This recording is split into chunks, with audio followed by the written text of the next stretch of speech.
मुझे बहुत ज़्यादा मैसेज आ रहे थे कि आप फ्यूरोशाइन पे कोई वीडियो बनाएं, मज़ीद कोई वीडियो बनाएं। मैंने पहले भी एक बनाई हुई थी, तो उस पे कुछ मेरी बहनों के मैसेज आ रहे थे कि आप इस पे मज़ीद कोई वीडियो बनाएं। तो मैंने कहा ऐसा क्या हो सकता है जो मैं फ्यूरोशाइन से रिलेटेड आपको कोई टिप दूँ ना। तो मेरे पास जो टिप है वो यही है, एग्ज़ाम से रिलेटेड ना, कि जिस दिन आपका एग्ज़ाम हो फ्यूरोशाइन का, ड्राइविंग लाइसेंस का, तो आपको कॉन्फिडेंट रहना चाहिए। इतना आपका कॉन्फिडेंट लेवल हाई होना चाहिए कि आप ये सोचिए ज़्यादा से ज़्यादा क्या हो जाएगा, क्या होगा अगर मैं फेल हो जाऊंगी तो क्या होगा। मतलब कुछ भी नहीं होता। अब ज़्यादा से ज़्यादा वो एक या दो स्टूडेंट आपके और लगाते हैं, इससे ज़्यादा नहीं लगाते। मैक्सिमम 3 स्टूडेंट लगा लेते होंगे। तो जहाँ इतने आपने पैसे दिए हैं वहाँ 2-3 स्टूडेंट और लगाने से कुछ भी नहीं होएगा। फेल होना कोई बहुत बड़ी बात नहीं होती, फीस भी होती है, लेकिन मतलब क्या हो जाएगा। मैक्सिमम आप ये सोच के जाएं जिस दिन आपका एग्जाम हो कि देखें मैं फेल हो जाऊंगी तो क्या होगा, कुछ भी नहीं होगा। मैं 2-3 स्टूडेंट और लगाऊंगी तो मैं फिर क्लियर हो जाऊंगी। और ये नॉर्मल बात है, जब आप फर्स्ट अटैम्प्ट में अक्सर लोग फेल हो जाते हैं। मैं खुद फेल हुई थी जब मेरा फर्स्ट अटैम्प्ट हुआ था। तो एक बहुत बड़ी बात नहीं है। मुझे भी मेरे हस्बैंड ने घर से कह के भेजा था कि टेंशन नहीं लेनी, आराम से जाओ, रिलैक्स हो के जाओ, ज़्यादा से ज़्यादा क्या हो जाएगा, फेल हो जाओगी कोई बात नहीं, तुम दोबारा दे देना। और मेरे ख्याल में मेरे उन्होंने सिर्फ 2 स्टूडेंट लगाए थे दोबारा, और फिर मैंने एग्ज़ाम दे दिया था। और वही भी मतलब कुछ भी हो सकता है आपका। ज़्यादातर लोगों का वो होता है राइट बिफोर लेफ्ट पे उनकी गलती होती है, ज़्यादा से ज़्यादा वही 30 के जोन पे सबकी गलतियाँ होती हैं। मेरी मतलब सनलाइट की वजह से मुझे थोड़ी सी मिस्टेक हो गई थी कि मुझे ये था कि सारी गाड़ियाँ पार्क हैं। और मैं पहले रुक गई थी 30 के जोन में। मुझे ये था कि सारी गाड़ियाँ पार्क है, क्योंकि इतनी ज़्यादा लाइट थी कि मुझे वो गाड़ियों की लाइट्स नज़र ही नहीं थी आ रही है। फिर मुझे लगा कि अच्छा नहीं, मैं रुक गई हूँ, शायद मैं गलत तो नहीं कर रही। और मैंने क्या किया, स्टेयरिंग वैसे करके इंडिकेटर देख के तो मैं आगे जाने लगी, और साथ ही उधर उसने ब्रेक लगा दी। उसने कहा कि नहीं, ये इतनी ज़्यादा ट्रैफिक की वजह से गाड़ियाँ रुकी हुई थी। और मुझे ये था कि अक्सर 30 के जोन में गाड़ियाँ पार्क होती है, तो शायद ये पार्क हुई हुई हैं।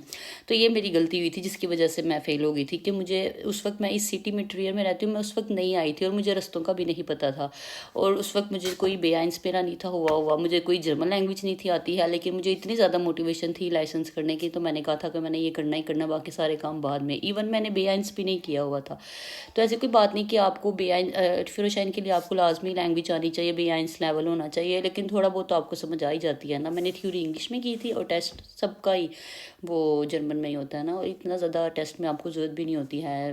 राइट लेफ़्ट आपको थोड़ी बहुत वो आपको एग्ज़ाम के दरमियान ही, वो तैयारी के दरमियान ही वो आपको सिखा देते हैं। उसके अलावा जो सबसे मेन टिप है एग्ज़ाम के दौरान वो ये है कि आपको बहुत ज़्यादा शुल्टर ब्लिक करना है।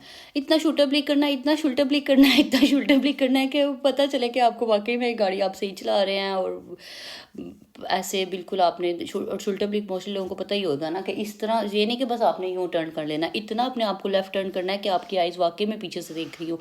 और वाकई शुल्टर ब्लिक ना करने से अक्सर लोगों के एक्सीडेंट हो जाते हैं। शुल्टर ब्लिक वैसे ही ड्राइविंग करते हुए बहुत ज़्यादा कंपलसरी है, बहुत ज़्यादा कंपलसरी है।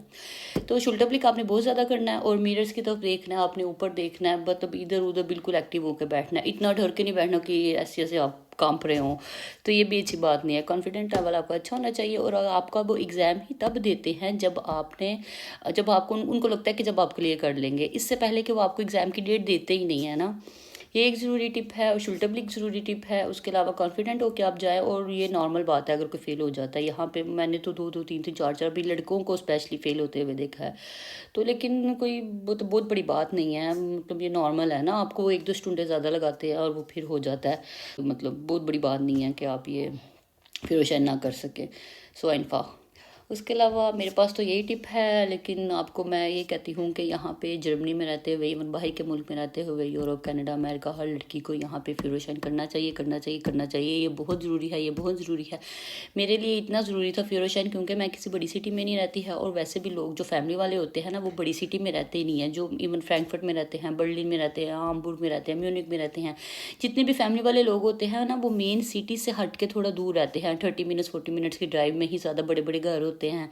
सिटी से बाहर आपको बड़े घर मिलते हैं, गार्डन होते हैं, स्कूल के एरिया होते हैं। मेन सिटी में तो ज़्यादातर यंग कपल या फिर खाली लड़के वगैरह ही रहते हैं। तो फिर जब आप अपनी फैमिली के साथ किसी सिटी से दूर रहते हो, तो उसके लिए आपको फ्यूरोशन लाजमी करना चाहिए। मेरे लिए भी यही सीन था कि मेरे लिए फ्यूरोशन करना इतना लाजमी था, इतना ज़रूरी था कि मैं अपने बच्चों को किंडरगार्टन छोड़ने नहीं जा सकती थी।